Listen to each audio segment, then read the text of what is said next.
Bonjour, bienvenue dans les Lives d'Olive. Aujourd'hui, nous recevons Jean-Marc Banzo. Plus jeune chef étoilé de France à 28 ans, en 1983, Jean-Marc Banzo, pendant des décennies, est l'une des rares étoiles Michelin de la scène gastronomique aixoise. Prodige de talent et de force, il est chevalier de la Légion d'honneur, symbole aussi d'une success story à la française. Parti de rien à 13 ans, il est aujourd'hui directeur de sa propre entreprise de consulting, Banzo Conseil et Développement. En passant par la création de 2 restaurants étoilés, le Clos de la Violette à Aix-en-Provence et la Villa Madi à Cassis. Mais le plus important, derrière ses accomplissements, c'est l'homme et sa philosophie. Avec l'avalanche de Pandemic Podcast, de YouTube Short, de Instagram Reels, l'idée de cette émission, les Lives d'Olive, est de prendre le temps de s'installer tranquillement dans son fauteuil et d'écouter des voix pour se construire soi-même, sans raccourci et avec humilité. Il s'agit aussi, tout en faisant découvrir à l'immense communauté francophone aux États-Unis des individus d'exception, de montrer comment construire son existence de manière philosophique, comment mettre sa vie en accord avec des principes, sans donner de conseils, mais en écoutant les vies et les doctrines de certains de nos illustres contemporains. Il s'agit enfin de croiser les regards et les valeurs entre la France et les États-Unis, où nous parlons souvent des mêmes choses, sans en avoir la même définition, les mêmes usages, les mêmes questionnements. Nos invités sont aussi bien des philosophes que des athlètes, des artistes, des gastronomes, des professeurs ou chercheurs, des entrepreneurs de tout type. Enfin, cette émission ne serait pas possible sans le soutien d'OFA Lycée, le premier lycée franco-américain en ligne qui permet aux élèves scolarisés dans le système américain de poursuivre des études en français pour étudier en France et en Europe. Je vous souhaite une bonne écoute. Moi, je voudrais, mon cher Jean-Marc, te remercier de t'être plié à cet exercice numérique, parce que mon objectif est de faire profiter au plus grand nombre d'auditeurs des conversations qu'on a pu avoir au cours des nombreuses rencontres qu'on a eues dans notre vie, parfois à table, parfois pas à table. Donc pour moi, c'est un honneur et une chance pour tous ces gens.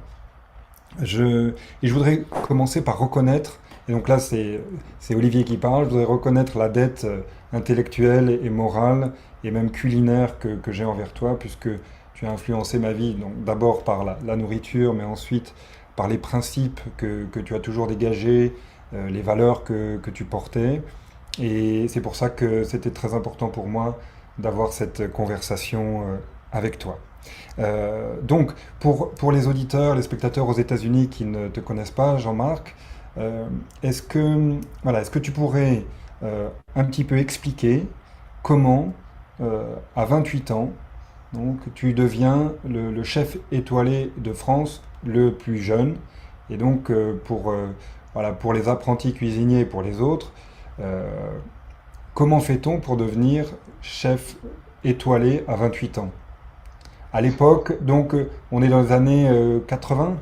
On est dans les années 82, 83, Mhm. sachant que je me suis installé donc en 1980. Alors, pour répondre à ta question, Olivier, Oui. c'est à la fois simple et compliqué. Mhm. C'est simple parce que ce résultat-là, c'est le résultat d'un seul mot et unique mot qui s'appelle le travail, Mhm. avec en dénominateur, avec un sous-dénominateur qui serait un peu de chance, c'est vrai. Et ces deux raisonnements qui sont le travail et la chance sont mis en œuvre et sont orchestrés par une volonté, par une recherche d'idéal, par une passion qui m'animait à cette époque-là. Et il faut faire peut-être un tout petit peu d'histoire sur mon chemin de vie. Mhm. Moi, j'avais un père qui était militaire. L'ambition de mon père, ça aurait été que je sois ou général de corps d'armée ou que je sois, et si je faisais les deux, c'était mieux, et que je sois international du 15 de France et je gagne le Grand Chelem contre les Anglais. Voilà, ça aurait été le profil type, tu vois. Mais ça s'est pas fait comme ça. Alors, j'ai cherché à être général autrement. C'est-à-dire que les 2 étoiles, je les ai eues, mais pas au même endroit, de la même manière.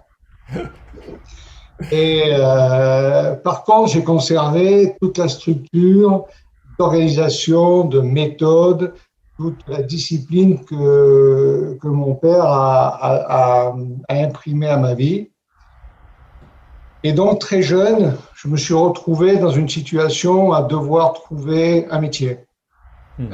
Parce que il me disait souvent, lui, il avait perdu ses parents, il était enfant, il n'était même pas adolescent, il était enfant quand il a perdu ses parents. Et donc, il a eu un chemin de vie un peu compliqué. Et dans son raisonnement, il était quand même difficile de comprendre qu'un garçon pouvait être encore à la maison après l'âge de 15 ans et qu'il avait encore des études à faire. Moi, à 15 ans, manifestement, il fallait que j'ai dégagé, quoi. Donc, Donc, à quel âge tu commences? À quel âge tu commences alors? alors moi, je commence. En fait, je fais pas je présente les concours d'école militaire parce que ils voulaient que je le fasse. Donc, j'ai jamais voulu lui faire de la peine. Alors, je l'ai fait, mais j'ai jamais trop rien fait pour réussir non plus. Et par contre, parallèlement à ça, préparé le concours pour l'école hôtelière de Grenoble et j'ai été reçu à l'école de Grenoble. Et donc, c'est là que les prémices de ma vie de cuisinier se sont dessinées. Et c'est à partir de ce moment-là que j'ai appris la cuisine. Donc, j'ai commencé à apprendre la cuisine, j'avais 15 ans, puisque j'étais en troisième, hein, je sortais de troisième. J'ai fait globalement ma classe de seconde dans un lycée technique et j'ai passé un brevet élémentaire de cuisinier et un CAP de cuisinier. Entre donc 15 ans et 17 ans, j'ai quitté l'école avec mes diplômes à 17 ans. Donc j'ai commencé à travailler à l'âge de 17 ans. À 17 ans, j'étais un ouvrier j'ai commencé à travailler dans un hôtel à La Baule pour ma première saison. Puis après, je travaillais dans une maison à Lyon qui était une maison extrêmement compliquée, qui avait 2 étoiles Michelin qui s'appelait La Mergui. De là, j'ai fait un établissement à Grimaud qui s'appelait Les Santons, que tu connais, qui avait 2 étoiles Michelin.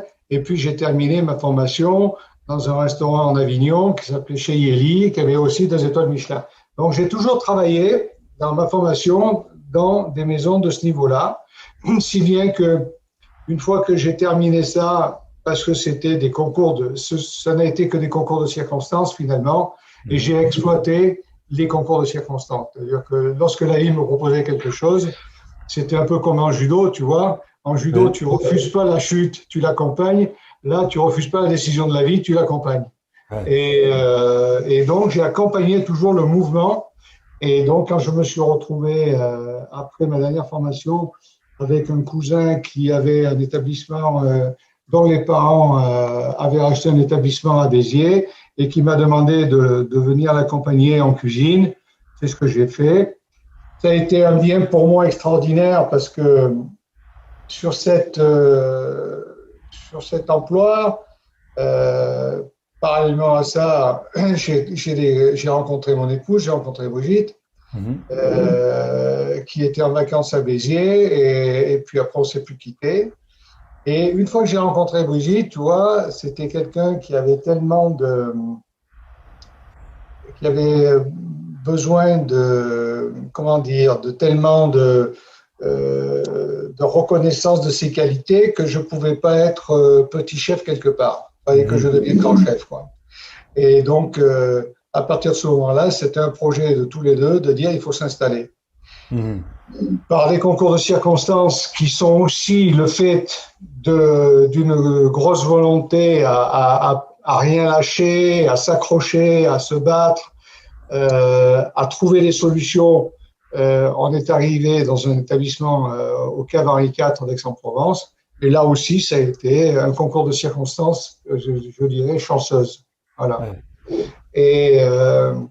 Et finalement, tu vas voir qu'au bout de mon raisonnement, au bout de mon parcours, c'est un peu l'itinéraire d'un enfant gâté, quoi. J'ai eu de la chance. Je pense que j'ai eu de la chance. Oui. Même si par moment ça a été un peu compliqué, même si par moment il a fallu serrer un peu les dents, même si par moment il a fallu faire appel à beaucoup d'intuition pour pas se laisser emporter dans des méandres compliqués, je pense que j'ai quand même eu beaucoup de chance. Voilà, Et où tu as donc, su. voilà, je me retrouve en 1980 à prendre en gérance avec Brigitte un établissement à Aix-en-Provence. Voilà.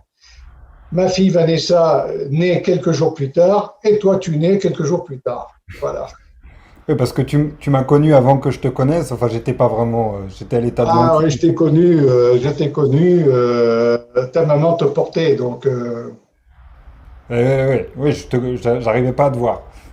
tu pouvais pas me voir encore. Tu m'entendais, mais tu me voyais pas. Et en fait, tu parles. Donc, est-ce que c'est pas plutôt ta capacité, à part donc la chance, mais est-ce que c'est pas ta capacité à identifier des situations, des opportunités et à les saisir? Bien sûr, bien sûr, il y a, quand je dis que c'est de la chance, parce que C'est de l'humilité, oui. quand tu l'as compris que dans le contexte familial qui était le mien, rien ne me portait à avoir une vision de ce qu'était le monde de la restauration. Rien ne me portait à ça, puisque Oui. mon père était gendarme. Donc, si tu veux, il y avait pas, j'étais pas emporté par des dessins déjà établis.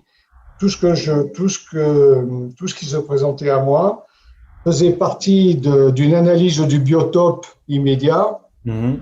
d'une recherche de compréhension immédiate de la situation et de voir comment on pouvait l'exploiter dans les meilleures conditions. Voilà, comment on pouvait exploiter ce que la vie nous présentait du mieux possible. Voilà. Après tout ça, cette intuition-là, il fallait quand même l'étayer et le socle de cette intuition, le socle qui fait réussir après coup, je reviens au premier mot que j'ai prononcé, c'est le travail. Quoi. Ouais.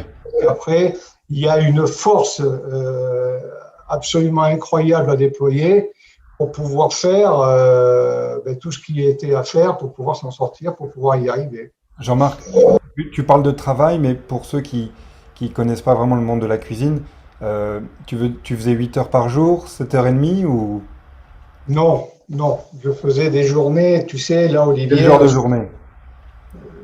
mes journées commençaient, je me demandais, alors, finalement, je me demande si elles terminaient, je me demande si elles commençaient, globalement. Puisque tu vois, quand j'étais au Cabaret 4, euh, pratiquement 3 jours par semaine, je rentrais pas à la maison, je dormais sur la moquette au restaurant, je dormais 2 heures sur la moquette à la réception, parce que je partais, j'avais terminé à 1 heure du matin mon service, le temps que je leur fasse toute ma cuisine propre et tout. Je dormais jusqu'à 3 heures, 3 heures et demie. À 3 heures et demie, je prenais ma voiture, je descendais au marché aux poissons à Marseille, je faisais le marché aux poissons, et après le marché aux poissons, je faisais le marché aux légumes, aux arnabos, et je rentrais. Et j'arrivais au restaurant, il était 7h30, 8 heures, et à 8 heures, je me mettais au travail et je faisais ma mise en place. J'avais à l'époque un seul apprenti avec moi. Et c'est dans ces conditions-là que j'ai à la fois appris, continué d'apprendre mon métier de cuisinier en y opposant toute ma sensibilité, en y apportant toute ma sensibilité. Et j'ai appris le métier d'entrepreneur, puisque peu à peu, donc là, d'un apprenti, je suis passé à deux, puis à deux plus un ouvrier, et on a fini à ce que tu as connu également avec le Clos d'Avillette et la Villa Madi, entre les deux maisons, à avoir près de 50 collaborateurs. Quoi. Voilà. Donc tout ça, ça s'est fait progressivement, étage par étage, et en souplesse. Et j'ai découvert mon métier au fur et à mesure qui me proposait des suggestions. Ces suggestions d'évolution, j'ai toujours cherché à les comprendre. J'ai toujours cherché à en tirer le meilleur parti. Et j'ai toujours cherché à avancer en regardant tout le monde autour de moi. Parce que ce qui est important, tu peux avoir de très belles idées. Mais un général de corps d'armée, si jamais il a décidé qu'il allait aller là-bas, il va là-bas. Mais s'il n'y a personne avec lui pour y aller, il va se retrouver tout seul. Quoi. bien Donc sûr. là, c'est un peu le même problème. Il fallait systématiquement que je structure autour de moi les projets, que je veille bien à ce que tout le monde suive mon raisonnement pour être constamment accompagné dans la progression qui se proposait à moi après. Voilà. Et où est-ce que tu trouvais cette force? Parce que quand tu parles de dormir 2 3 heures par nuit, bon, tu n'es peut-être pas un gros dormeur, mais ça explique pas tout. C'est-à-dire que dans ces occasions-là, il faut trouver en soi une espèce d'aspiration, une sorte de foi qui fait que tu es capable d'encaisser des nuits de 3 heures au nom d'un projet, au nom d'une idée. Où tu Ça, trouvais cette Olivier, force? comment dire ça? Bon, premièrement, il y a une autre chance, c'est d'avoir une santé qui le permettait, hein, ça c'est clair. Et puis deuxièmement, c'est quand tu as cette notion-là de l'engagement, de ce que tu dois faire, la notion du combat et la notion du fait que ce que tu as entamé doit être terminé, Mhm. que tu ne peux pas t'arrêter sur le guet, tu ne peux pas t'arrêter en chemin.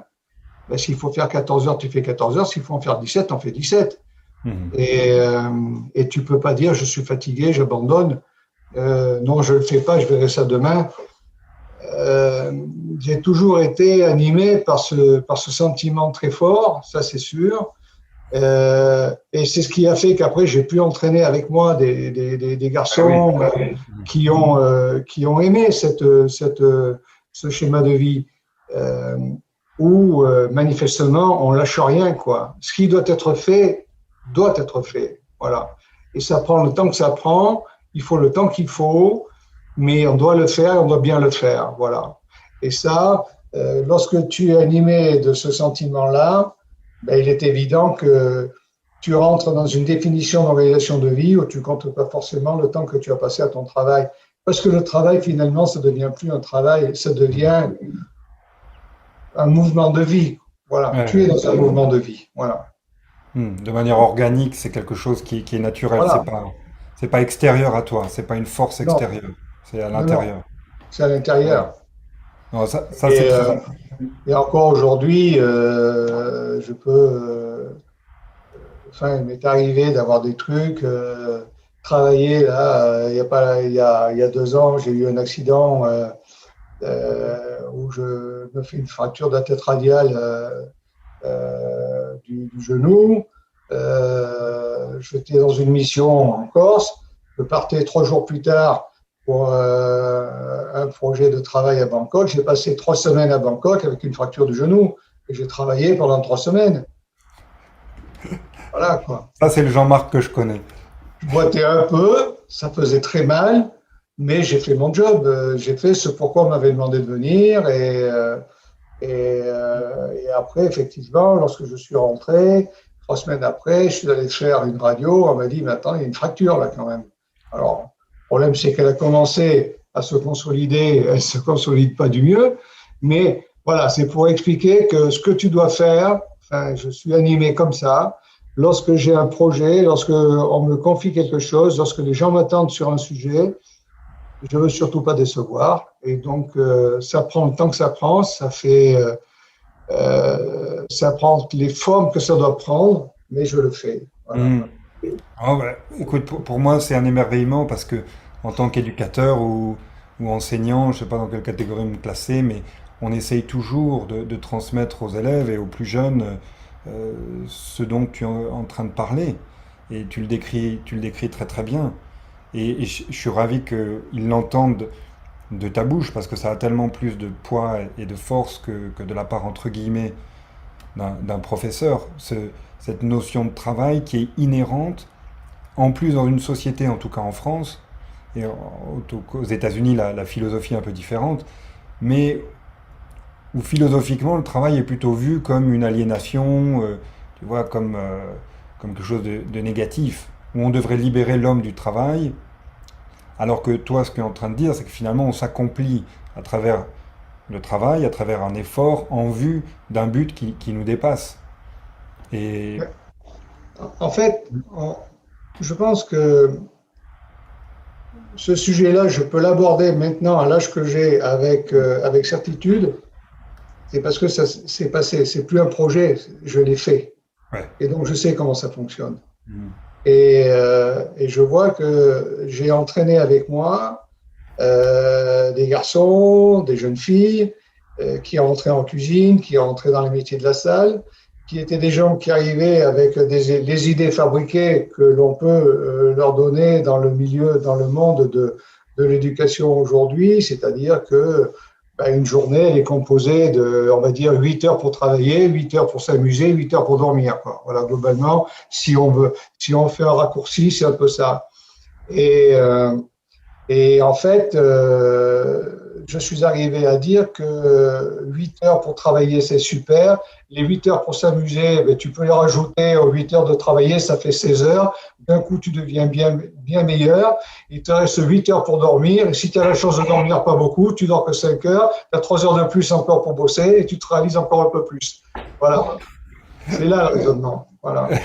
Et tout le monde ne l'accepte pas. Et c'est bien heureux que ce soit comme ça. Parce que si tout le monde acceptait ça, les syndicats n'auraient plus grand-chose à dire.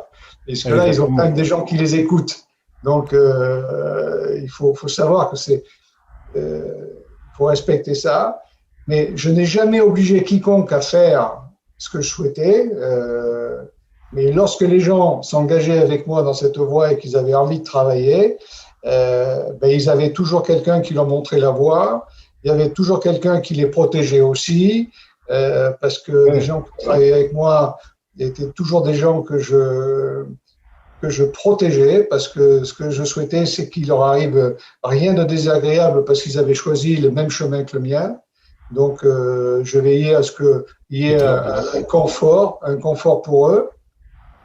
Mais le vrai raisonnement, c'est que tu ne peux faire bien et très bien que si tu prends le temps de faire les choses. Si tu es toujours limité par une contingence d'horaire ou d'idéologie du monde du travail, tu ne finiras jamais un travail de manière aboutie. Un ouvrier charpentier, un ouvrier menuisier, un ouvrier vitrier qui veut faire son chef-d'œuvre dans les métiers du compagnonnage, il avale 12 à 14 heures par jour parce qu'en 8 heures, il n'arrivera pas à faire son chef-d'œuvre. C'est pas possible parce que le geste et le geste précis, ce que donne la main comme résultat sur un projet, ça prend du temps. On reviendra après dans une deuxième partie sur. Enfin, j'ai plein de questions sur ce que tu viens de dire. Je voudrais juste entre guillemets terminer ton parcours entre guillemets professionnel. Et donc 2015, tu crées Jean-Marc Banzo Consulting. Alors qu'est-ce qui s'est passé? Donc qu'est-ce que tu fais aujourd'hui? Et après avoir, si tu veux, atteint les objectifs dont on parlait, qu'est-ce qui t'a poussé à basculer dans le monde du conseil? Alors, là aussi, comment dire ça? C'est un peu les circonstances d'évolution de la vie qui font que j'ai pensé qu'il fallait que je change d'orientation. Pas d'orientation, mais que je fasse autrement. En fait, l'ascension professionnelle a été finalement assez fulgurante, assez rapide, puisque en l'espace de 30 ans, globalement, on va le schématiser comme ça, en 30 ans, je suis parti de rien, de zéro patrimoine professionnel à un établissement à Aix-en-Provence qui était, je pense, le plus joli de la ville. Le plus joli et le meilleur. Un des plus beaux de la région Provence-Côte d'Azur, avec 2 étoiles au Michelin. Une maison en bord de mer à Cassis, qui était un bel endroit aussi, où il y a eu 2 étoiles Michelin aussi. Mais tout ça, c'est lié au fait que un jour, j'ai compris que, premièrement, mon épouse commençait à fatiguer un peu de me suivre. Et quand je dis qu'elle fatiguait, c'est qu'elle en avait un peu assez. Et que je pensais que j'avais besoin de savoir si mes enfants étaient déterminés à suivre ce que j'avais entamé. Mhm. Et donc, j'ai eu une discussion avec eux un jour de Noël en leur disant, voilà les filles, voilà, avec maman, ce qu'on a fait aujourd'hui, c'est ça. C'est pas facile à gérer. Ça demande un engagement permanent. Maman fatigue un peu. Est-ce que vous voulez revenir avec nous, ou l'une ou l'autre, ou aucune des deux? Et Mhm. en fonction, je déciderai de ce que je dois faire. Les deux m'ont dit non, ça ne nous intéresse pas. Donc, à partir de ce moment-là, je me suis rapporté à quelqu'un qu'on connaît bien qui s'appelle Don Quichotte. Oui. Et je me suis dit, si jamais je continue à aller me battre contre des moulins, ça ne sert strictement à rien parce que c'est une guerre perdue. Donc, il faut que je fasse autrement. Il faut que je fasse autrement. Pourquoi? Parce qu'il n'y a pas un médecin qui m'a dit, vous savez, M. Banzo, en principe, vous devriez aller jusqu'à 150 ans sans problème. Et en quoi ça me laissait quand même de la marge pour pouvoir continuer.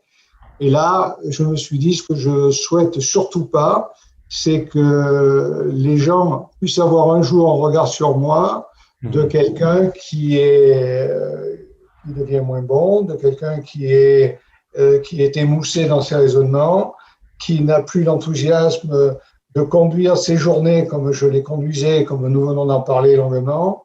Mhm. Et donc, je pensais qu'il était l'heure que je puisse organiser ma vie différemment. Organiser ma vie différemment, c'était pas changer du métier de cuisinier où j'avais connu les plus belles heures de la cuisine et les plus belles heures de ma vie, en me transformant en saltimbanque ou en vendant des glaces Ouais. ou autre chose, en ayant une autre activité commerciale. Donc, j'avais besoin de rester dans ce monde-là parce que c'est un monde qui m'épanouit. La fréquentation que j'ai de mes confrères est une fréquentation dont j'ai besoin parce que je pense quand on partage entre nous, on s'enrichit mutuellement. Et puis surtout, et avec ton frère et tes parents, vous en êtes le reflet. On a la chance, quand on fait le métier que j'ai fait, de rencontrer des gens absolument merveilleux qui viennent d'autres horizons et qui nous apportent une vision de la vie complètement différente de celle qu'on voit lorsqu'on n'est que dans sa cuisine. Voilà. Et j'ai eu cette chance-là d'avoir des amis absolument formidables, d'horizons tout à fait différents. Et là, je ne pouvais pas me couper de ça non plus. Donc, j'ai décidé d'arrêter mes deux restaurants et puis de reconsidérer ma vie professionnelle différemment. Et comme disait mon copain Laurent Blanc, il y a un temps pour tout. Il y a un temps où tu cours après les ballons et un temps où tu expliques comment on court après les ballons. Et Exactement. voilà. Et donc là, je suis dans le temps où j'explique comment on court après les ballons. Voilà. Et surtout, Exactement. comment on fait la cuisine. Donc, voilà. Et donc quotidiennement, maintenant, par exemple, qu'est-ce que tu fais? Tes journées ressemblent à quoi? Donc tu Alors, te lèves plus à 3h30, mais quand même, à mon avis, te connaissant, il y a quand même du travail, puisque d'ailleurs, ben, tu regarderas le site internet que j'ai mis en ligne. il est magnifique. Je le mettrai en lien aussi. Mais là, j'en ai fait un qui sort. En fait, j'ai reconstitué tout mon site internet justement pour expliquer ce que je fais depuis 2015, depuis 7 ans. Quelle est ma vie, quelles sont mes missions. Et il y a des propos qui sont tenus par les gens avec qui j'ai travaillé, qui ont fait appel à mes services, soit pour développer les cartes et les menus de leurs établissements, soit pour créer des établissements d'hôtellerie, de restauration en ayant un regard très précis sur l'ergonomie de travail, sur justement ce qui devient très important aujourd'hui, c'est-à-dire le confort au travail et les qualités des espaces de travail. Donc, mes missions sont tout à fait multiples et elles se sont proposées un peu partout sur la planète, puisque j'ai travaillé pour l'Intercontinental Beachcomber de Bora Bora, mais aussi pour l'Intercontinental de Bangkok, pour un établissement en Bretagne depuis 5 ans, petit manoir en Bretagne depuis 5 ans. Le domaine de Murtoli en Corse qu'on ne présente plus, qui est un lieu absolument merveilleux. L'hôtel de Calarossa à Porto Vecchio. Donc tous ces gens-là ont fait appel à moi pour ce que j'avais à cristalliser autour de mon savoir-faire et que je pouvais leur apporter dans leur entreprise pour les aider à se développer. Voilà. Aujourd'hui, le cœur de meule de mon métier, c'est devenu ça. Alors, ça m'amène à me déplacer plutôt souvent, de continuer à avoir beaucoup de monde, avoir des gens qui ont des projets et par contre, effectivement, je ne suis plus le leader du projet, je suis l'accompagnateur du projet. Voilà. Ouais. C'est-à-dire que je suis le conseil de ce que les gens ont envie d'entamer pour pouvoir établir leur établissement d'hôtellerie et de restauration. Ouais. Conseil et stratège aussi, parce que tu les aides un petit peu à anticiper. Il y a de la stratégie, bien évidemment, et dans un contexte tel que celui qui nous anime aujourd'hui, il y a non seulement de la stratégie, mais il y a également une analyse très sensible du relationnel avec les gens et notamment les collaborateurs, parce que ça devient assez compliqué de fidéliser des gens, de trouver des gens qui ont envie de faire ce métier-là, parce que bon, qu'on le veuille ou non, Olivier, quand je te parlais des 14 heures, des 15 heures, voire plus que je pouvais faire, c'est aussi parce que c'est un métier qui est très exigeant et qui est demandé qu'on passe ce temps-là. Et aujourd'hui, même si la cuisine, dans sa généralité, est un métier qui est beaucoup plus en vogue que ce qu'il était il y a 50 ans quand j'ai souhaité commencer à faire ce métier-là, parce qu'il y a 50 ans, tu disais je veux faire cuisinier, on se demandait ce que c'était que cuisinier, quoi. Aujourd'hui, depuis que Ducasse signe des contrats en première classe dans les avions, ça intéresse un peu plus les gens. Mais avant d'aller signer les contrats dans l'avion, il y a quand même des choses à faire et à apprendre son métier. Et là, malgré tout, on a des pertes de charges assez importantes parce qu'il y a des gens il y a des jeunes qui veulent se lancer dans la cuisine et qui ont quand même beaucoup de difficultés à accepter les exigences de ce métier. Voilà. Donc, on a des pertes de charges qui sont malgré tout très importantes. Et ces pertes de charges, il faut aujourd'hui les limiter. Il faut, les comprendre et 2, les limiter. Parce qu'on ne peut pas se permettre d'employer quelqu'un et de le perdre 6 mois après, tout simplement parce qu'on n'a pas compris quelles étaient ses aspirations aussi de la vie. Et aujourd'hui, je pense qu'il est très important, quand on gère un groupe, c'est de savoir sur qui on peut compter dans son groupe, sur qui on peut moins compter, mais on a besoin de tout le monde. Avant, tu pouvais garder que ceux sur qui tu comptais beaucoup. Maintenant, il faut pouvoir garder tout le monde. Et ça fait partie aussi des missions qui sont les miennes lorsque j'intègre la confiance d'un entrepreneur pour développer son groupe de cuisine ou de service. Ouais. Et tu parlais d'une vision un peu historique sur les 50 dernières années.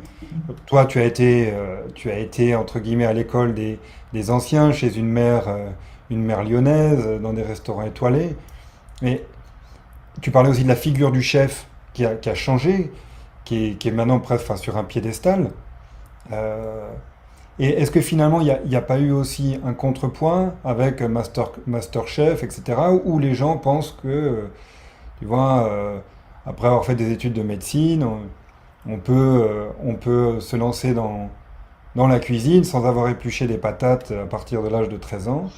Et est-ce que c'est pas une vision qui vient ça d'outre-Atlantique, sans polémiquer par rapport à la vision américaine, ou qui a été la vision américaine pendant quelques années? Moi, je pense que on peut très bien avoir fait médecine et après dire tiens, la cuisine m'intéresse et se donner à corps perdu dans l'apprentissage de ce métier, parce que quand tu as fait médecine, c'est que tu as une ouverture d'esprit qui est quand même assez large et tu es capable de comprendre les grands fondamentaux de la cuisine. Et après, comme ce qui fait le surplus de la cuisine, c'est la sensibilité qui induit le talent et la force de travail, Ça peut se faire. Par contre, si tu as fait 15 ans de 3 étoiles, aller intégrer l'hôpital d'Aix comme chirurgien orthopédique, c'est un peu plus compliqué. Voilà. Mais dans le sens d'avoir fait des études, d'aller faire de la cuisine, il faut savoir que c'est tout à fait possible. Et la cuisine est un métier qui a trouvé ses lettres de noblesse finalement. Je te le disais tout à l'heure, avec les grands chefs qui sont devenus des hommes médiatiques, avec le fait que le public a porté un regard sur les cuisiniers comme des gens effectivement un peu hors du commun, puisque ce sont des gens qui ont cette capacité du geste, c'est-à-dire ce que peut produire la main avec une forte impulsion du cerveau, et en matière de délicatesse, en matière de goût, parce que l'art culinaire a un avantage par rapport à tous les autres et un inconvénient. L'inconvénient, c'est qu'il est éphémère, mais l'avantage, c'est qu'il se goûte. Ce qui n'est pas le cas de la musique, ce qui n'est pas le cas de la peinture, ce qui n'est pas le cas du cinéma. Et nous, ça fait appel à ce sens qui est extrêmement important dans la vie des gens, qui est le sens du goût et de l'odorat, puisque c'est lié. Excuse-moi,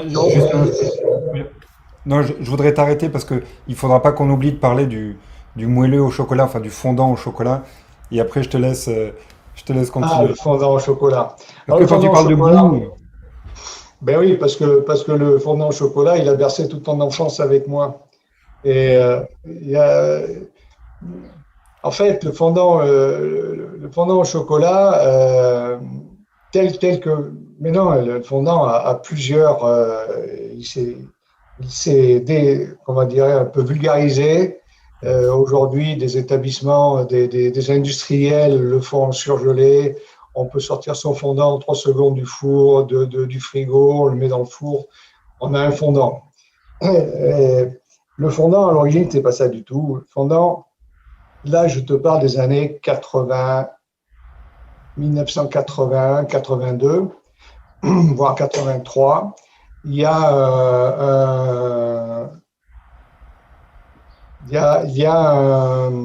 un chef qui s'appelle, qui est dans le centre de la France, à l'Aïole, là, Michel, Michel Bras, voilà. Michel Bras. Le nom est sorti parce qu'il y avait quelqu'un qui me faisait un signe et qui s'en allait. Donc, ça m'a perturbé dans mon raisonnement. Donc, Michel Bras avait imaginé un coulant au chocolat.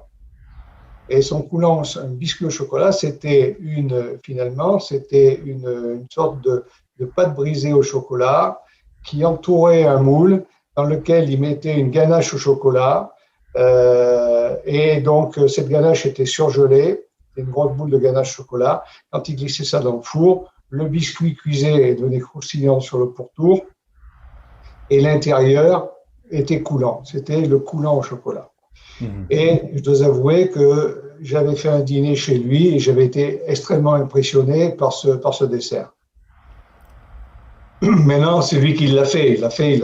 On ne va pas refaire le même. Et puis, il s'avère que donc moi j'avais les Cavaliers 4 à l'époque et je faisais un dessert dont ta mère se régalait, qui était la mousse au chocolat. Et je faisais une mousse au chocolat toute simple. Et puis, une fin de semaine, on fermait, on avait un jour de fermeture et la veille d'un jour de fermeture, je me retrouve avec pas mal de mousse au chocolat quand même qui est resté. Je dis, je ne vais pas perdre ça.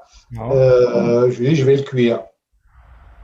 Et je le prends comme ça, je le mets dans un moule et je le mets au four. Et là, quand je le mets au four, je m'aperçois que je le retire un peu plus tôt, je m'aperçois que j'ai du croustillant autour et que j'ai du moelleux à l'intérieur. Donc ça a été la première analyse de ce que j'ai appelé le moelleux au chocolat, le fondant au chocolat. Et après, j'ai travaillé dessus à tel point que ce biscuit, ce gâteau a été fait dans des moules spécifiques, d'un volume spécifique, avec une recette spécifique sans farine, il n'y a pas 1 gramme de farine à l'intérieur, et avec un temps de cuisson spécifique à une température spécifique. C'est ce que tu as connu. Voilà, c'est ce que j'ai mis au point.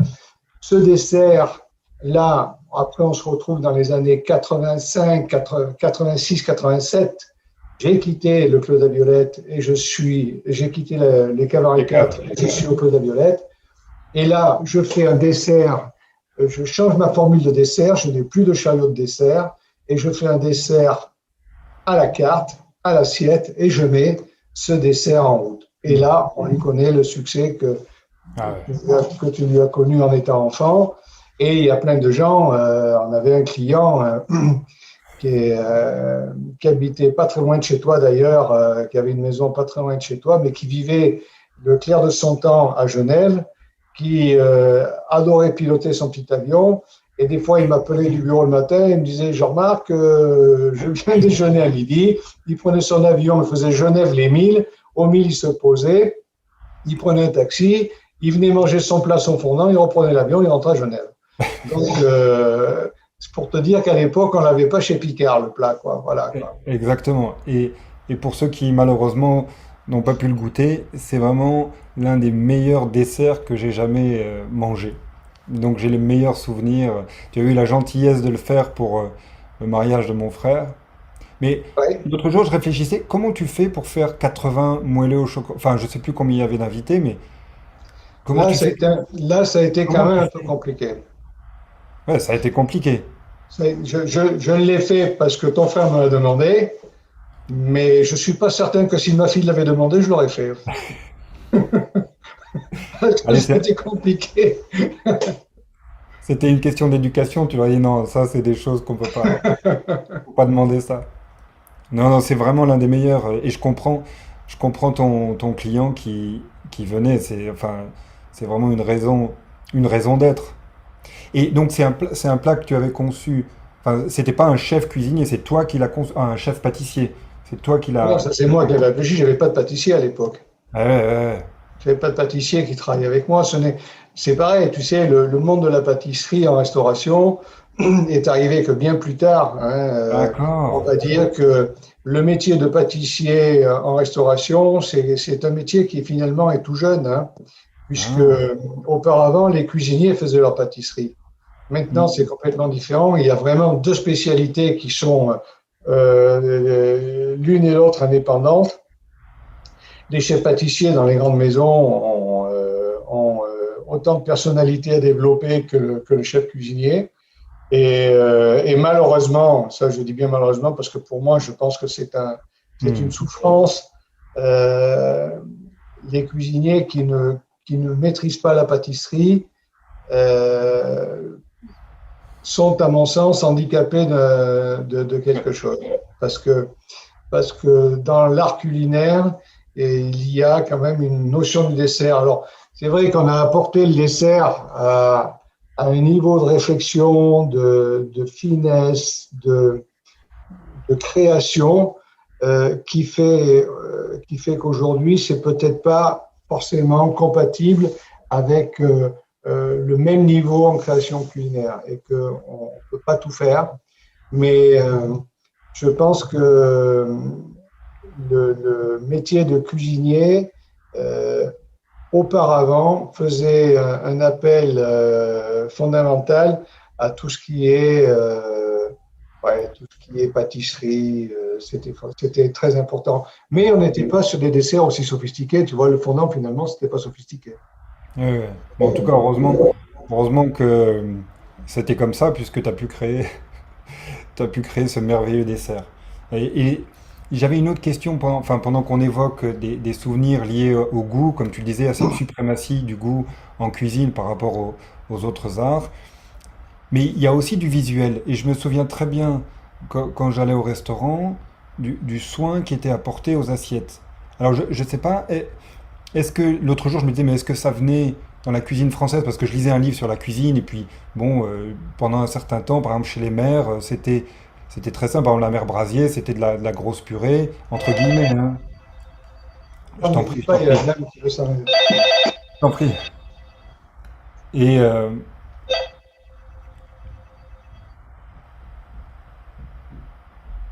Voilà. oui, excuse-moi. Et c'était de la purée, c'était de la volaille. et ce soin apporté à l'assiette, enfin ce plaisir visuel que moi je ressentais, je ressentis très jeune quand j'allais au restaurant, d'où il venait?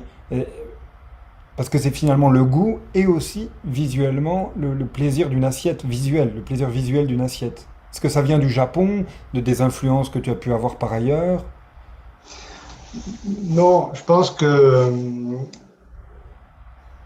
sur ce raisonnement de l'esthétique de l'assiette, Mhm. aujourd'hui, on, on a vraiment pris conscience que le client au restaurant avait besoin d'avoir une assiette avec des contours qui soient soignés. Voilà. Euh, au tout début, à l'origine du restaurant, les plats étaient, les mets étaient quand même assez massifs. Il n'y avait Mhm. pas cette recherche du visuel, puisque les plats étaient souvent servis en plats entiers. Et donc, il Exactement. y avait de la tranche en salle, et c'était le maître d'hôtel trancheur qui préparait les volailles, qui préparait les viandes, qui préparait tous ces produits-là, les poissons, et qui les dressait sur l'assiette, et c'est dressé de manière un peu sommaire. Lorsque le service à l'assiette purement est arrivé, et là, le service à l'assiette est arrivé, je pense, autour des années 70, Mhm. 70, 75, là, on a commencé en cuisine à dresser les assiettes. C'est-à-dire que c'était plus un plat entier qui partait, mais c'était une partie d'une volaille, une partie d'un poisson qui partait sur une assiette. Et là, à ce moment-là, je pense qu'il a été nécessaire de réfléchir au contour de l'assiette, aux soins et au visuel. Et ce sont les prémices de, de, de cette prise de conscience que l'assiette devait être bien présentée qui a conduit les cuisiniers à faire un effort sur le visuel de l'assiette. Mhm. Et ce visuel d'assiette, après, s'est décliné à ce que l'on voit aujourd'hui. On est quasi sur le brodard, quoi. Aujourd'hui, il y a une, un soin, une particularité, une finesse à la gestion de l'assiette qui fait que euh, on est vraiment sur les plats qui sont toujours très, très étudiés en matière de visuel. Pour moi, enfin, et bon, je ne veux pas te pousser dans mon sens, mais personnellement, tu réussissais à trouver un équilibre quasiment parfait entre les deux. En revanche, moi, je suis toujours quasiment déçu quand le visuel l'emporte sur le gustatif, parce que bon, s'il y a une victoire de l'un sur l'autre, pour revenir à ce que tu disais tout à l'heure, c'est sur le goût et les saveurs. Le Personnellement, goût, les saveurs et la température. Le voilà, gros je problème, vais pas c'est manger au que restaurant pour voir, pour voir une assiette, tu vois? on est bien d'accord. On est bien d'accord, mais ça, je pense que il y a un débat là. Mais pour éviter de l'élargir de trop, Oui. je pense qu'il faut juste comprendre une chose. Enfin, c'est mon sentiment. Le mieux est l'ennemi du bien. Et présenter bien une assiette, c'est effectivement une préoccupation majeure que doivent avoir les cuisiniers, mais ne penser qu'à faire une assiette visuelle et effectivement se détacher des sens essentiels que sont le goût, la température, la texture, tout simplement au profit d'un côté pictural de l'assiette, ça me dérange un peu. Ça me dérange un peu. Mais effectivement, ça n'engage que moi dans ce raisonnement-là, quoi, parce il y en a plein qui aujourd'hui mettent au devant de la cuisine cette notion visuelle bien avant le goût, quoi. Euh, euh, Mais pour moi, je rejoins ton propos à dire que la cuisine a besoin avant tout d'être goûteuse et servie à la bonne température plus que visuelle. Voilà. mhm. Non, non, c'est vrai, on est bien d'accord. Euh, Pendant qu'on est dans les souvenirs, je me disais aussi, comment se fait-il, enfin, comment tu trouvais le temps, parce que tu es un grand cycliste, enfin, tu es un sportif, un grand cycliste aussi, et que- comment tu trouvais le temps, et surtout, qu'est-ce que le sport te permettait d'ajouter dans ta vie qui était quand même déjà bien remplie? Le sport, c'est ce que j'ai toujours fait de toute manière en étant jeune. Quand j'étais jeune, Je, je joue au foot, un peu comme tous les gamins. Je Rugby? vais aller à la piscine, je joue au rugby, je faisais du judo. euh, J'avais un besoin d'expansion qui était très important parce que j'avais une énergie folle à revendre, quoi. Hmm. Et, euh, et j'étais pas trop un enfant resté dans un coin avec des bouquins et j'avais un peu plus de mal à ça, quoi. Ouais. Après, pour canaliser toute mon énergie, parce que de temps en temps, il fallait me calmer, on avait trouvé le truc, c'est que il fallait que je monte des maquettes d'avions. Tu vois. Alors, donc là, je me concentrais sur les maquettes, c'était délicat, c'était précis, et je montais les maquettes d'avions. Voilà. Le sport m'a apporté tout ce que mon métier avait besoin que je lui apporte au niveau physique. C'est-à-dire que la cuisine, c'est un métier extrêmement physique. Tu passes des heures et des heures debout sur tes deux jambes. Donc, il faut avoir une constitution à résister à ça. C'est un métier où moins aujourd'hui parce que les technologies de construction en matière de cuisine font que les locaux sont beaucoup plus aérés, beaucoup plus climatisés et que l'impact de la chaleur est moins important aujourd'hui que ce qu'il était auparavant. Et effectivement, j'ai connu des périodes où on avait en saison, l'été, tu avais des 40 degrés de température ambiante dans la cuisine, 40 degrés de température ambiante avec un stress, avec des choses qui allaient vite, avec des plats coup de feu. Il n'y avait pas, c'était pas de l'induction qui chauffe que quand tu demandes que ça chauffe.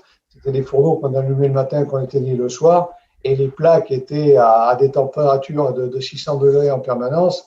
Donc, on était devant ces plaques et on avait une agression physique très importante. Et cette agression physique, si tu n'avais pas une condition physique justement pour pouvoir la dominer, ben, tu tenais pas le choc, quoi. Tu tenais pas le choc. Et donc le sport, moi, m'a toujours aidé dans ce sens-là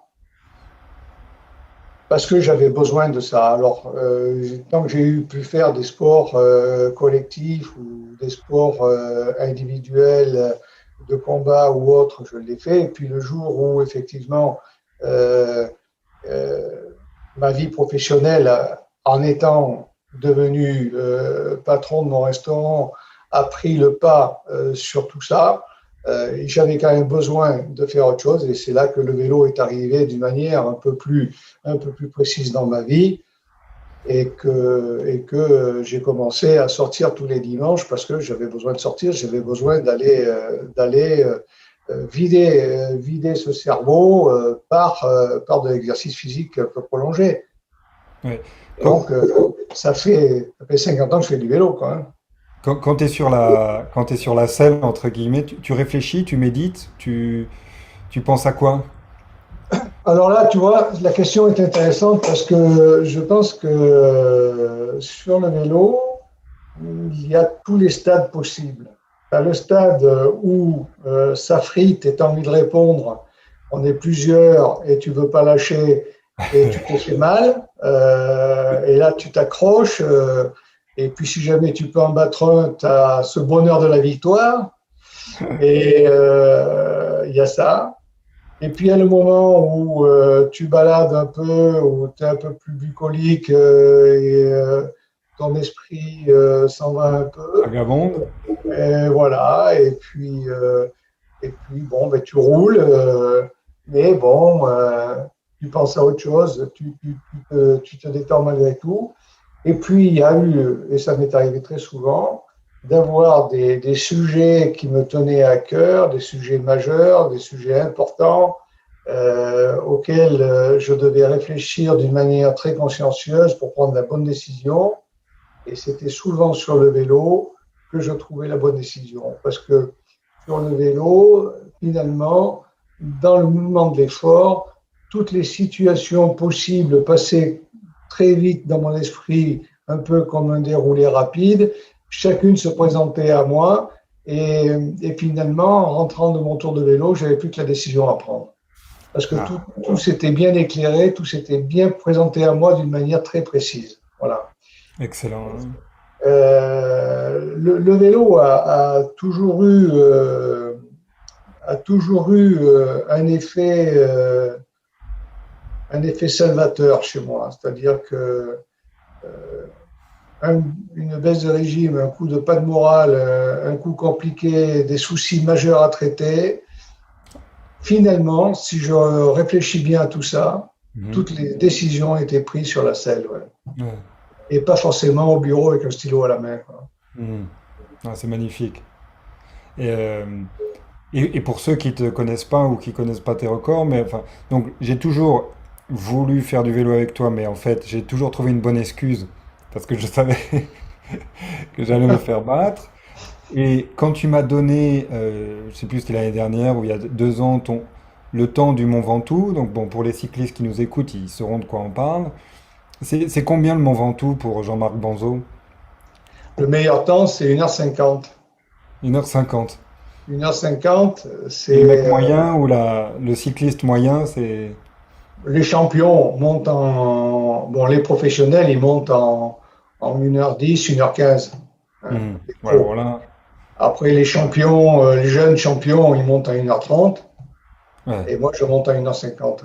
ouais, c'est quand même bien, hein. C'est quand même un bon Ah, ben là, score. oui, c'est pas mal, oui. Et en termes Sachant que, de... bon, dans la généralité, les gens montent en 2 heures, 2 heures et demie, quoi. Mhm. En termes de vitesse, tu as une idée de combien... Ça fait du 12 km/h. Ouais, ouais, c'est Les impressionnant. champions montent à 20, quoi. Hein. Ouais, ouais. Non, non, c'est impressionnant. Et là, tu as eu, je sais que tu as été blessé, enfin, tu évoquais ta chute et ta fracture du genou. Comment, quand on aime le sport comme toi, et dont, quand le sport est une sorte de soupape ou même une manière de prendre des décisions quasiment, comment tu as géré, comment tu fais quand tu es confronté à ça? C'est pas facile. Olivier, je dois avouer que c'est un peu compliqué. C'est un peu Hmm. compliqué parce que c'est vrai qu'en ce moment, euh, donc ça fait 1 an exactement que j'ai des problèmes qui sont liés à la fois à un accident, fracture de rotule, à une autre intervention sur le genou parce qu'il y a une vie debout, parce que tout ça, ça s'est un peu usé, abîmé, et qu'aujourd'hui, il y a un geste chirurgical qui a été apporté pour me soulager de tout ça. Mais néanmoins, il faut traverser la période de consolidation, il faut traverser la période de récupération, et c'est pas simple. Hmm. Alors, je fais du vélo d'appartement. Ok, vélo Alors, d'appartement. je fais pas le Ventoux, mais là, je suis dans une phase où je fais 1 heure de vélo tous les jours pour récupérer de la Hmm. musculature du quadriceps parce que tout a fondu très vite. Mais bon, après, à 67 ans la semaine prochaine, les ambitions ne sont pas les mêmes Ouais. qu'il y a 40 ans, quoi. Hein. Il y a 40 ans, effectivement, j'étais animé toujours d'une volonté à faire du sport pour me dépasser, pour battre, pour me mesurer à l'autre, pour toujours être dans cet échange extrêmement galvanisant où tu te fais de très bons amis d'ailleurs, mais c'est une forme de combat. Et puis quand tu arrives à 67 ans, tout ça, ça s'est calmé quand même. Hein. On est très heureux de faire du vélo, très heureux de pouvoir faire encore des ascensions comme le Ventoux ou les autres cols qu'on peut avoir, les autres cols merveilleux qu'on peut avoir en France, faire de très jolies sorties de 100 bornes. Ça, c'est après, les ambitions sont beaucoup plus mesurées, quoi. Ouais, ouais. Et néanmoins, Et est-ce il qu'au en reste un détour, besoin nécessaire de faire du sport. Ouais. et au détour d'un col, est-ce que tu t'arrêtes à des bonnes tables? Ou tu es extrêmement discipliné, tu dis bon là je fais du sport, la nutrition c'est un autre côté. Non, Est-ce- le sport, c'est fait pour aider le corps à, à accepter tous les petits bonheurs de la vie, quoi. Voilà, quoi. Donc, si c'est se faire le Mont Ventoux, puis le Tourmalet pour manger une pomme et une tranche de jambon, tu fais pas le Mont Ventoux, le Tourmalet, ça sert à rien. Voilà.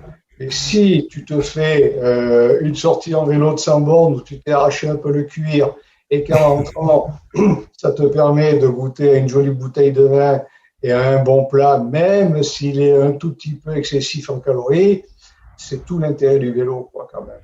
Hein.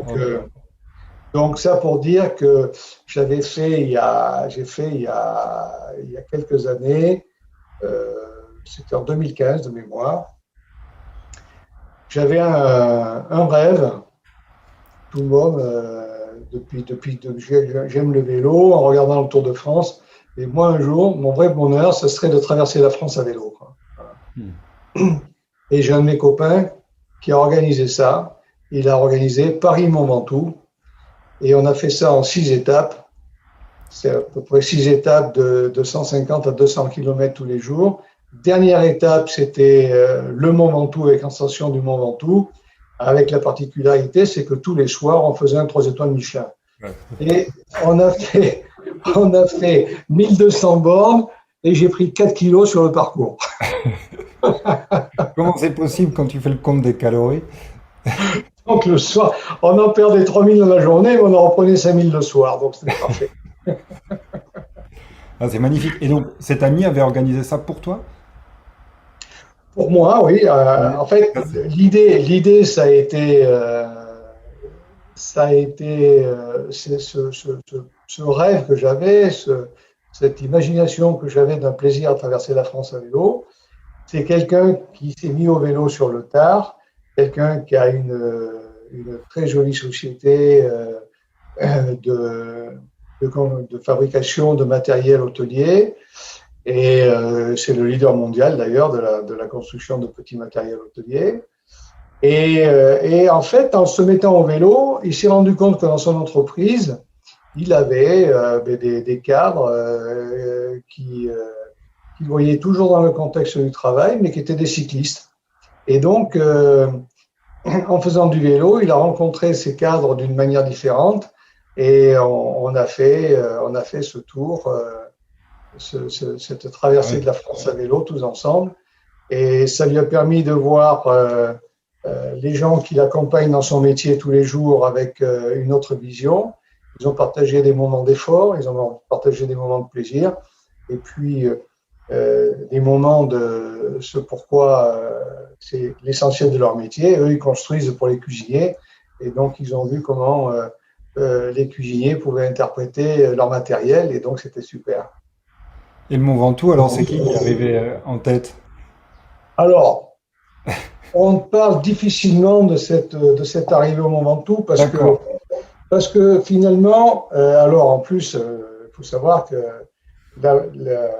Patrice avait organisé les choses à merveille, c'est-à-dire qu'il nous avait caché qu'il avait invité toutes nos familles en haut du Mont Ventoux.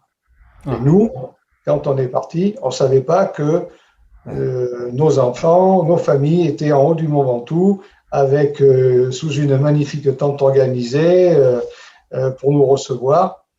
Et donc, il y avait ma petite fille qui à l'époque, Gina avait donc 6 ans, quelque chose comme ça, 6-7 ans, oui. Et qui manifestement, bien évidemment, savait que son grand-père allait arriver le premier, quoi.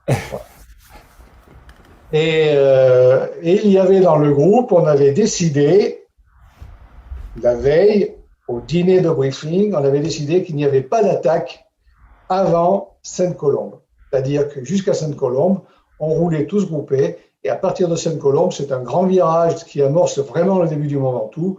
Là, on sort des 5-6% en moyen, et on monte très rapidement sur du 10-12%. Et donc là, chacun faisait comme il voulait. Mais jusqu'à Sainte-Colombe, pas d'attaque. Et il y en a un qui est parti là. Je n'ai eu de cesse de m'arracher le cuir pour aller le chercher, et j'y suis pas arrivé. Et quand je suis arrivé en haut, il m'a volé ma victoire parce que je l'aurais battu, et que ma petite fille était complètement désappointée parce qu'elle était avec sa coupe, et finalement, elle la remettre au second et pas au premier. Mais papy, t'as pas gagné. Et donc, je lui en voudrais toujours, ce garçon. Ouais. Ah, c'est une belle anecdote.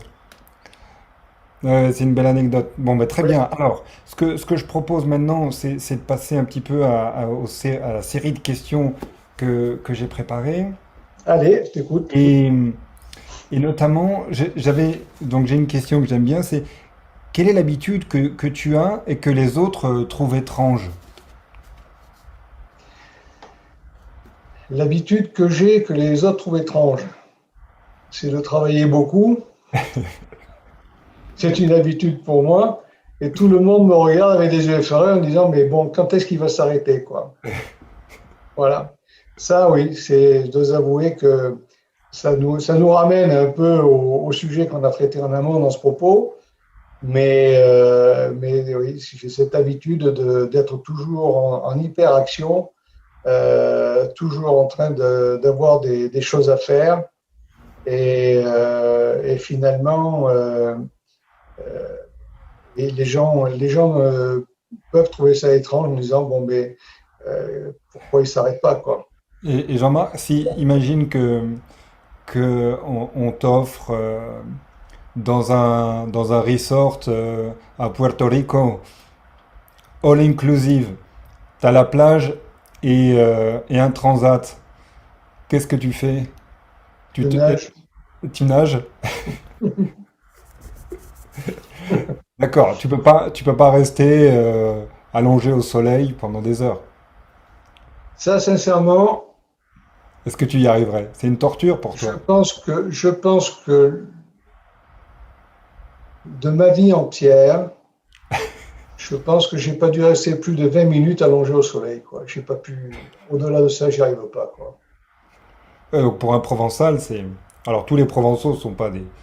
Non, non, bah après, il faut que je bouge, il faut que je nage, il faut que je fasse un truc. Hmm. Je joue pas au ballon sur la plage parce que je déteste ça. Oui. Mais nager, oui, oui, je m'allonge, je vais nager, je reviens. À la maison, je me mets au bord de la piscine, je nage, je vais passer la tondeuse, je reviens nager. Ouais, ouais. Donc exactement, ouais. Je ne peux pas rester inerte. Euh, Encore une fois, avec toute cette énergie que tu as, qui est vraiment fascinante, hein. Ouais. Alors, C'est-à-dire que ouais. tout ce que je regarde autour de moi, c'est à faire parce que j'ai des programmes pas forcément que de travail, hein, mais j'ai des programmes, j'ai besoin de faire beaucoup de choses. J'ai besoin d'être toujours en mouvement et être à l'arrêt à, Ouais. Comme si tu à gâchais un rester trésor. allongé l'après-midi. Pour moi, c'est une perte de temps. C'est de dépenser J'arrive un pas à m'y trésor. résoudre. Ouais. Ouais. Non, je comprends. Enfin, moins que toi, mais j'ai un peu ce problème, enfin, cette habitude. Euh, Quand tu te sens dépassé, alors on en a parlé un peu avec le vélo, mais dépassé, débordé, tu sais, ce sentiment d'avoir une liste de choses à faire dont tu sais très bien que tu pourras jamais arriver au bout. Qu'est-ce que tu fais? J'essaie d'avancer le plus vite possible. Or, malheureusement, je reviens sur les mêmes fondamentaux. Ça manque peut-être un peu d'originalité et Non, non, non, d'intelligence. non, pas du tout. Mais si je suis débordé, j'essaie de mettre une priorité aux choses, voir ce qui est urgent, ce qui l'est moins, ce qui l'est pas du tout. Mais j'essaie de faire malgré tout, et c'est ce qui fait que j'ai des journées qui sont très longues. J'essaie quand même de tout faire rentrer dedans, quoi. Euh, donc oui, en plus, tu as cette force de pouvoir ouais, faire rentrer même quand ça rentre pas, mais tu prioriterises, je sais pas comment on dirait en français, mais tu mets des priorités et tu avances à partir de là. Oui, voilà. Moi, j'ai été capable, en ayant un restaurant, de travailler, tu vois, par exemple, être en cuisine le matin de 6 heures du matin jusqu'à 8h30, à 8h30, rentrer en cuisine jusqu'à la fin du service à 15 heures, à 15 heures, aller au bureau, traiter toute la comptabilité, redescendre en cuisine à 18 heures, manger en demi-heure avec les Équipe? enfants Ah et non, le avec les dîner. enfants. et puis me mettre après en cuisine encore jusqu'à la fin du service, voir mes clients, rentrer dans mon bureau à 2 heures du matin et à 2 heures du matin me mettre à la plume et écrire la dernière sortie de vélo parce que j'écrivais aussi toutes les sorties de vélo qu'on faisait avec les copains. Ah, génial. Je faisais un compte rendu de toutes ces sorties en vélo, de ce qui s'était passé. Et les gars attendaient sur les sorties de vélo, ils attendaient toujours mon trait de plume. Et j'écrivais Ah ça oui. jusqu'à 3 heures du matin. Quoi. Voilà, quoi. À 3 heures du matin, je disais, bon, allez, maintenant, il faut aller dormir. Quoi. Et c'est sur un carnet, t'as consigné tout ça? Oui, j'ai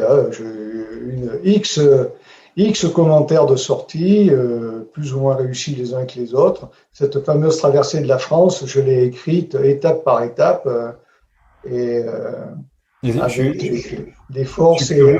en mettant en exergue les forces et les difficultés de chacun. Hmm. Donc c'est presque entre guillemets un travail de journaliste. Tu étudies, enfin Oui, et en même temps comme un journal d'entraînement. c'était en fait, je vivais toujours des moments tellement intenses, agréables et d'amitié dans ce sport que j'avais besoin qu'il en reste des traces. Il y avait Hmm. besoin qu'il en reste des traces et donc pour qu'il en reste des traces, comme on n'avait pas une caméra à la main pour pouvoir le filmer, quand je rentrais, je l'écrivais, j'écrivais ce que nous avions vécu. Hmm, je savais pas, c'est génial ça. Et ça m'amène à une autre question qui est euh, quel est ton livre préféré? Ou quel est le livre que tu offres ou que tu conseilles Alors moi, aux gens à qui tu as envie de faire plaisir?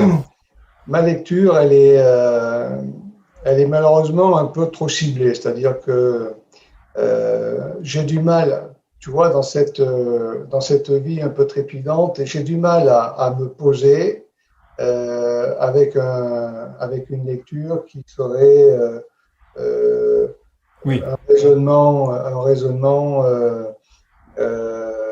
roman. J'ai du mal à me transposer dans ça. Je lis beaucoup de livres de cuisine, d'ailleurs, t'as qu'à voir, Oui. derrière moi, il n'y a que ça.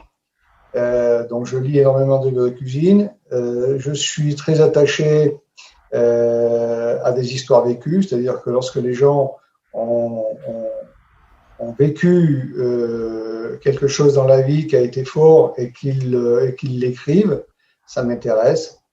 Euh, et, euh, et notamment ce qui, des bouquins liés à des actions de la dernière guerre où il y a des hommes qui se sont montrés comme des résistants extraordinaires, qui ont fait preuve d'une personnalité, d'un engagement absolument incroyable.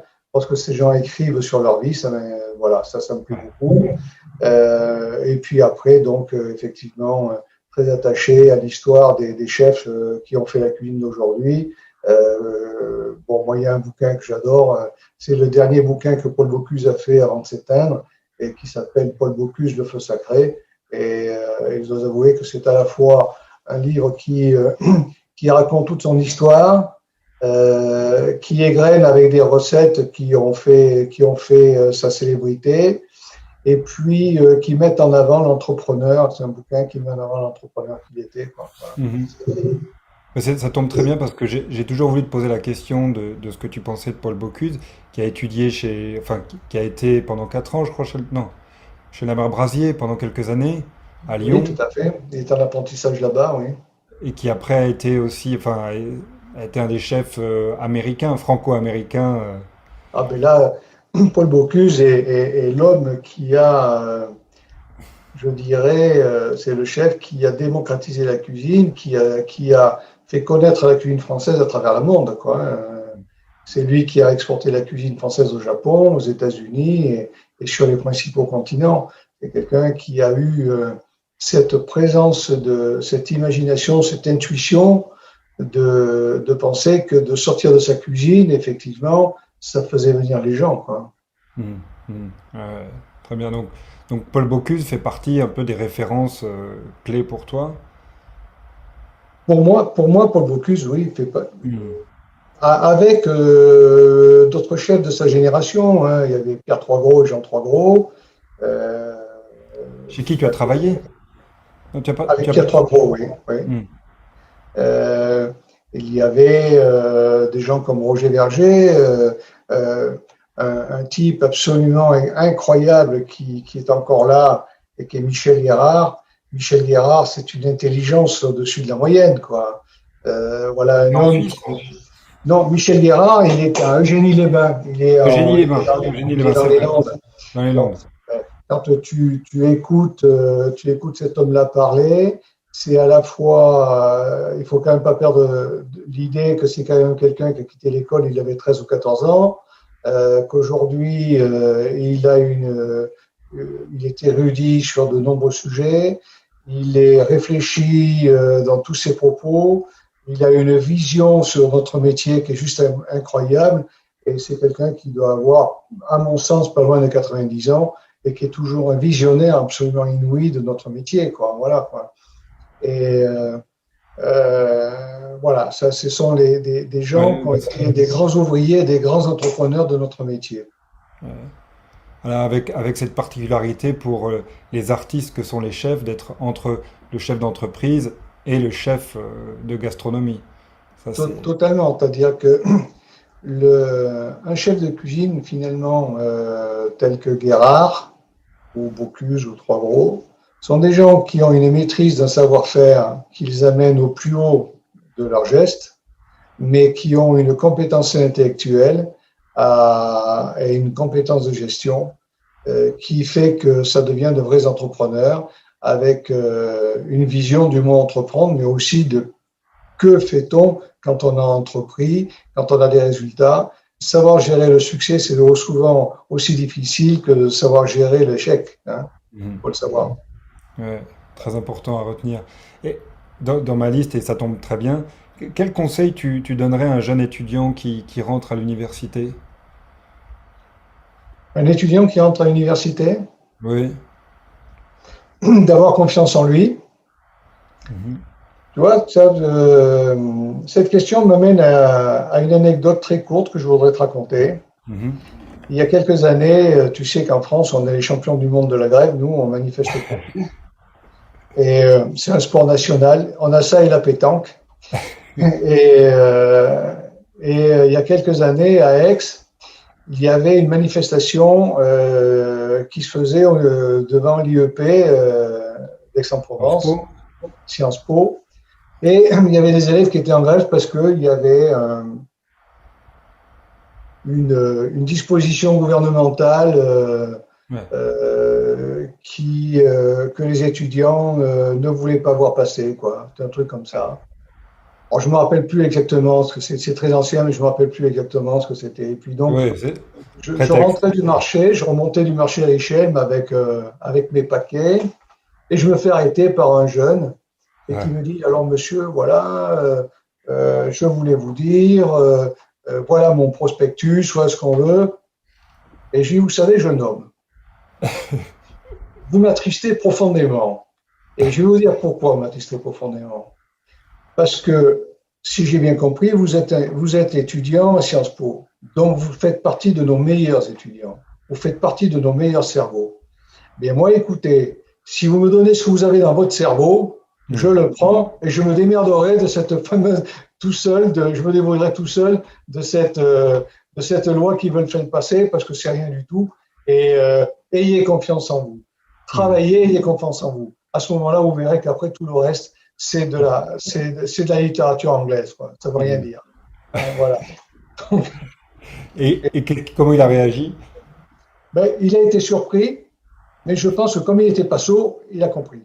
Hmm. Et voilà ce que je dirais à un jeune qui rentre aujourd'hui en faculté, n'aie pas peur de ton ombre, quoi. Hmm. Surtout n'aie pas peur de ton ombre, quoi. Euh, Ouais. Risque, vas-y, fonce, travaille, cherche des solutions, euh, sois curieux, euh, ne néglige rien de tout ce qui peut être important que tu saches. Voilà. Voilà. Ouais, Et c'est- là, il y aura forcément une embellie de vie. Hmm. C'est crucial ce que tu dis parce que j'ai le sentiment que, et je vais utiliser la première personne, mais nous, les enseignants, on a du mal, disons ça comme ça, sans polémiquer, à faire passer ce genre de message. Et c'est pour moi extrêmement important que dans l'éducation d'un être humain, il y ait exactement la liste que tu viens de donner. Prendre des risques, allez-y, avoir de l'audace, tout ça. Euh, Puis avoir confiance en soi, Olivier. et avoir confiance en soi. Avoir confiance en soi. Être, être confiant sur le fait que si tu rentres en université, c'est qu'il y a tout un cursus déjà que tu as traversé, c'est-à-dire toute l'éducation scolaire de base que tu as traversé, tu as réussi tout ça. Donc, dans la mesure où tu as réussi tout ça, il te reste effectivement encore des efforts à fournir pour étayer cette vie d'adulte que tu vas embrasser. Et mais il faut y aller avec confiance, il faut y aller avec détermination, il faut y aller avec envie, il faut y aller avec cette force que le mot combat induit. Mais le mot combat, c'est pas que sortir les poings et tirer les nions. Le Mhm. mot combat, c'est aller au-delà, plus loin que ce qu'on sait, et aller voir après ce que l'on savait, savoir s'il y a encore quelque chose à apprendre et quelque chose à faire. Comment se sortir d'une situation compliquée simplement avec son intuition. Comprendre son intuition, c'est très fort de savoir comprendre son intuition. Ouais. Parce que tu as des intuitions qui sont bonnes et des intuitions qui sont mauvaises. Donc, il faut que chacun se calibre par rapport à ça et détermine à quel moment il y a une intuition qui peut être favorable et qu'il doit écouter. Et à un moment donné, une intuition qui va lui être défavorable et il faut surtout pas qu'il l'écoute, il faut qu'il arrive à la contourner. Voilà. Pour moi, ce que je dirais à un étudiant aujourd'hui, ayez confiance en vous, travaillez, Mhm. essayez. Si ça marche pas, c'est pas grave. Vous êtes jeune, vous avez de quoi recommencer autrement. Euh, on a tous nos solutions. Mais effectivement, le pire pour un jeune aujourd'hui, c'est qu'il attend que tout tombe du placard. Mhm. Ça, c'est la catastrophe. Parce que le Mhm. seul truc qui peut tomber du placard, c'est les emmerdements. Tout le reste, il faut aller le chercher. Exactement. Ouais. Finalement, quand on t'écoute, il y a une sorte de force autour de la volonté, du vouloir, de la motivation hein, qui vient de l'intérieur.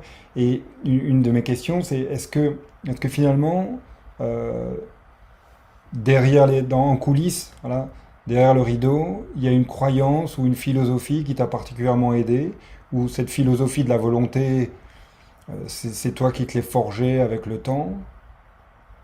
Donc est-ce qu'il y a une croyance ou une philosophie qui t'a permis d'améliorer ce que tu faisais qui t'a guidé? Je dirais que il y a des moments où effectivement, je me suis senti un peu désemparé. Il y a eu des moments où j'ai senti que les éléments étaient contre moi et pas forcément avec moi. Et il y a eu des moments où effectivement ce sentiment était fort et comment expliquer ça? C'est la réaction qui fait qu'on ne veut pas sombrer, quoi. Hmm. Euh, Sombrer, c'est juste ce qui est impossible, quoi. Hmm. Euh, et, euh, et j'ai toujours, dans les moments même les plus durs, les plus complexes, je me suis toujours dit, il y a une solution. Hmm. Il y a une solution. Je ne l'ai pas là tout de suite, mais il faut que je trouve le moyen de gagner du temps sur le temps pour que, au moment où elle va se présenter comme une évidence, j'ai suffisamment de clairvoyance pour la saisir. Hmm. Hmm. Donc, cela signifie malgré tout qu'il faut être très patient, il faut avoir confiance en soi. Se dire que tout ce que tu as fait du premier jour où tu as eu un résultat, il faut savoir que ce résultat-là, si tu avais été mauvais, tu ne l'aurais jamais eu. Hmm. Donc, dans la mesure où tu l'as eu, ce premier résultat, ça veut dire qu'il y en aura d'autres. et que ces autres résultats, le delta sera peut-être plus ou moins long, mais ces autres résultats vont venir et que tu dois tout mettre en œuvre pour que ce résultat-là arrive, pour que cette solution puisse arriver. Voilà. Donc, on ne peut pas dire que une cause est perdue définitivement tout le temps. Je crois qu'on a perdu le jour où c'est fini, quoi. Le jour où la vie nous emporte. Alors pour le moment, on ne sait pas, il y a peut-être d'autres combats ailleurs, mais là, aujourd'hui, on ne le sait pas du tout. Pour le moment, les schémas de la vie font que c'est ce jour-là que tu sais que tu as fini. Voilà.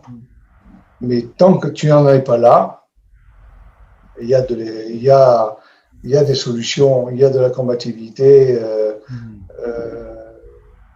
il y a de l'énergie à dépenser pour pouvoir se sortir d'un mauvais pas. Il y a que l'existence est, à mon sens, construite comme ça. Et que je plains, malheureusement, je suis très triste pour ceux qui n'arrivent pas à avoir cette vision-là de la vie, quoi. Cette vie sans espoir, cette volonté d'être quasi certain qu'à un moment ou à un autre, il y aura forcément une solution pour pouvoir passer le cap. C'est dommage. Voilà, en tout cas, toi, tu m'as permis, et je parle pour mon compte, tu m'as permis dans des moments difficiles de ma vie de voir l'espoir et d'avoir cette confiance. Donc, à tel point qu'à un moment donné, avec mon frère jumeau, on t'avait donné le titre qu'on a toujours pas repris, et de master. Mais j'ai toujours eu conscience, tu vois, de cet enseignement que tu formules très très bien là aujourd'hui. C'est extrêmement important. Donc en fait, tu as une croyance très ferme dans l'espoir. Donc est-ce que tu te définis comme un optimiste ou optimiste, c'est pas exactement le bon terme pour désigner voilà, ta croyance, ta foi Je ne dis dans pas l'espoir. que l'optimisme à tout craint, c'est peut-être aussi un peu dangereux, quoi, Hmm, hein. hmm, Non, je suis confiant. Voilà. C'est-à-dire que je pense qu'il faut avoir confiance en ce qu'on appelle sa bonne étoile. Chacun a sa bonne étoile. Et alors, il y a des moments, il met du temps avant de s'éclairer, mais je crois que il faut avoir confiance en ce raisonnement-là, c'est-à-dire euh, être, être convaincu soi-même hmm. que l'on va pouvoir arriver à surmonter le pas compliqué. Voilà. Si tu n'en es pas convaincu, effectivement, toutes les énergies qui seront nécessaires pour faire l'effort, pour pouvoir trouver la solution, tu auras du mal à les dégager, quoi. Tu auras du mal à les fixer. Mais si tu es convaincu il y a une solution, tu es convaincu que le moment complexe est un moment qui va se traverser, que c'est qu'une tempête et que après ça va se calmer. Euh, ça dégage toutes les ouvertures possibles après lorsqu'il faut vraiment euh, appuyer ce raisonnement-là, y donner l'impulsion et l'énergie nécessaire pour la faire réussir. Voilà. Hmm. Mais si jamais tu n'as pas confiance en ça, effectivement, c'est très compliqué de faire l'effort nécessaire pour pouvoir réussir. Hmm. Ah, c'est très bien. Donc, on arrive dans les dernières questions. Tu parlais de, bon, on ne sait pas ce qu'il y a après, mais si Dieu existe, qu'est-ce que tu aimerais, et j'emprunte cette question à Bernard Pivot, mais qu'est-ce que tu aimerais l'entendre te dire lorsque tu arrives au paradis ou sur le seuil du paradis? Il va me dire, tu n'as peut-être pas fait tout bien, mais quand même, tu t'es bien comporté. Tu étais un homme droit. Alors, tu as droit à des bons moments chez nous maintenant. Voilà. Oui. C'est moi qui me dis ça. Ouais. la droiture, c'est quelque chose enfin, qui est très important pour moi. Et j'ai toujours trouvé aussi une inspiration en toi parce que les valeurs que tu dégageais, la droiture, que ce soit ce que tu nous racontais au restaurant, dans la vie de ton entreprise, et comme tu le rappelais tout à l'heure, le soutien que tu offrais, la protection que tu offrais à tes collaborateurs m'a toujours impressionné parce que ce que je trouve le plus difficile dans l'existence, c'est de rester droit. Donc c'est vrai que je comprends tout à fait que ce soit quelque chose que tu as envie d'entendre. C'est-à-dire que, tu sais, Olivier, les sirènes de la filouterie sont tellement audibles parfois qu'on peut comprendre qu'on puisse s'y engager, qu'on puisse les entendre. Je n'ai jamais voulu entendre ça. Mm. Euh, j'ai eu une éducation où il n'y a pas eu beaucoup d'échanges. On ne m'a pas fait des explications trop intellectuelles sur le raisonnement. Mm. On m'a simplement dit que quand j'avais dit quelque chose, il fallait que je m'y tienne. Quand j'avais promis, j'avais promis. Et quand j'avais une mission à faire, il fallait que je la conduise. Quand j'avais un travail à faire, il fallait qu'il soit fait et qu'il soit bien fait. Voilà. À partir de là, on me disait, quand tu auras réussi ça, ben écoute, tu n'auras au moins rien à te reprocher. Voilà. Mais si, lorsque tu as terminé quelque chose et que tu l'as mal fait ou mal conçu, tu peux pas être bien. D'ailleurs, je sais pas si, je crois que tu étais pour ma Légion d'honneur à la maison. Mhm. Et si tu as mémoire, j'avais convié un monsieur très âgé qui était le premier instituteur que j'ai eu quand j'avais 6 ans en cours préparatoire et que j'ai eu après comme professeur de mathématiques. Mhm. Et je travaillais toujours, j'étais pas un très bon élève, mais bon, j'essayais toujours de faire ce qu'on me disait. Puis une fois, j'ai eu un week-end un peu chargé, un peu entre le ballon, le judo, les filles et tout, quoi, ça devenait un peu compliqué. J'ai pas trop travaillé mon devoir de maths. Et quand on rentre, généralement, il faisait des interros au tableau, donc il m'appelait jamais, donc c'est pas grave. Et là, il fait une interrogation écrite. Et tout le monde y passe. Et là, je suis incapable d'écrire quoi que ce soit. Je n'avais pas travaillé mon sujet. La semaine suivante, il rend les devoirs et il rend les devoirs de tout le monde.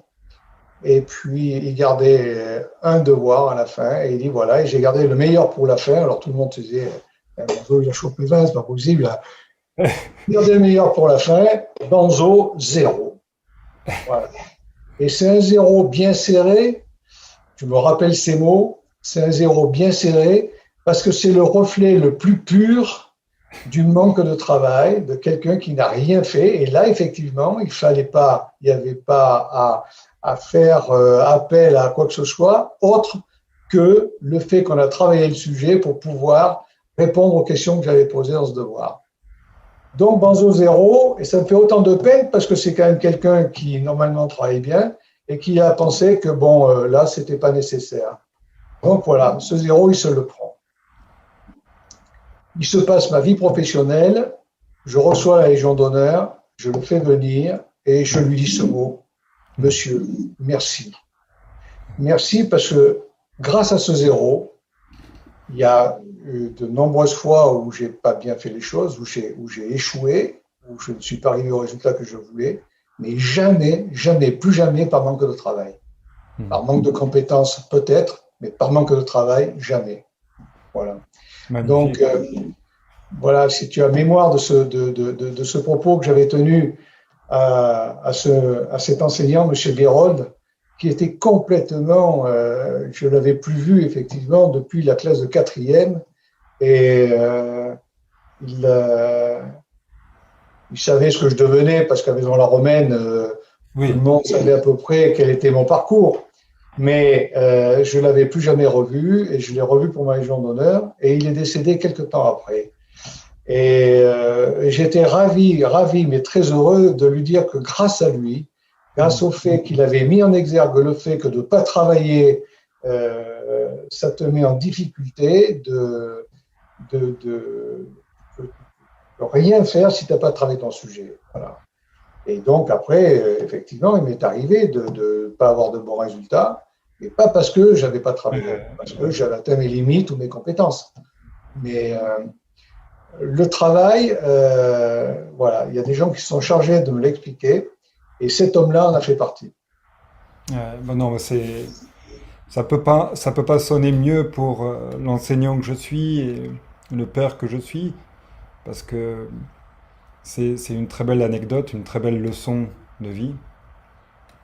Et je pense que pour un enseignant, me mettre à sa place et un de mes élèves qui m'invite pour la remise de sa Légion d'honneur, c'est aussi pour lui rendre le plus beau des hommages. Ah oui, oui, oui. Oui, oui. C'est, Oui, puis c'était quelqu'un qui s'était impliqué pour moi. Il me faisait confiance et la fois où je pense où il a réagi avec autant de force sur un mauvais travail que j'avais fourni, c'est parce qu'il trouvait que c'était pas, il fallait il savait. absolument relever ça chez moi et il fallait absolument que je comprenne que c'était une marque de confiance ou justement qu'il me portait en me jugeant aussi sévèrement que ce jour-là, quoi. Voilà. Il savait. Il savait. Tu vois? Une, Ça m'a marqué. une- une dernière question avant de se séparer.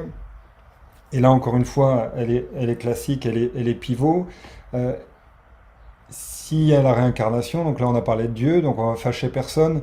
S'il y a une réincarnation, en quoi aimerais-tu être réincarné?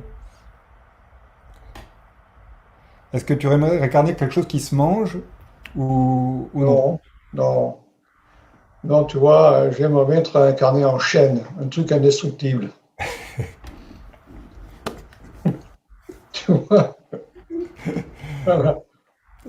Ah bah c'est, écoute, une très belle conclusion. Voilà. Merci Et il y beaucoup. a un truc qu'il faut savoir, c'est que dans toute évolution de la vie, dans, dans, dans tout parcours, quel que soit le point de départ et quel que soit le point d'arrivée, il y a un raisonnement qu'il ne faut pas perdre de vue pour être en harmonie avec tout le monde, Mhm. c'est que l'eau chaude ne doit jamais oublier qu'un jour elle a été froide. Ça, c'est important. Hmm. Si tu renies le jour où tu réussis et que tu ne bases ta vie que sur cette réussite-là et que tu as oublié tout ce qui a été nécessaire pour pouvoir arriver à ce niveau-là, et si tu oublies les gens qui t'ont épaulé, parce qu'il n'y a aucune progression qui se fait seule, toutes les progressions se font en étant entouré, c'est ce que je te disais tout à l'heure, chaque fois que j'avançais, je veillais à ce que tout le monde soit autour de moi. Mhm. Donc, c'est parce qu'effectivement, le concours des autres est très important dans l'évolution de quelqu'un. Et s'y arriver à un moment de la pyramide où tu commences à regarder les choses d'un peu haut, euh, tu n'as pas cette présence d'esprit de penser qu'il y a du monde avec toi, tu vas vite redégringoler, quoi. Ça va Ouais. redescendre très vite. Ah, ouais. Je suis bien d'accord. Bien d'accord, c'est la clé. C'est la clé et aussi c'est éviter l'ego. C'est Ouais, éviter de se faire avoir par enfin, le pire ennemi qui est entre nos deux oreilles. C'est les filouteries aussi dont tu parlais. ouais, ouais.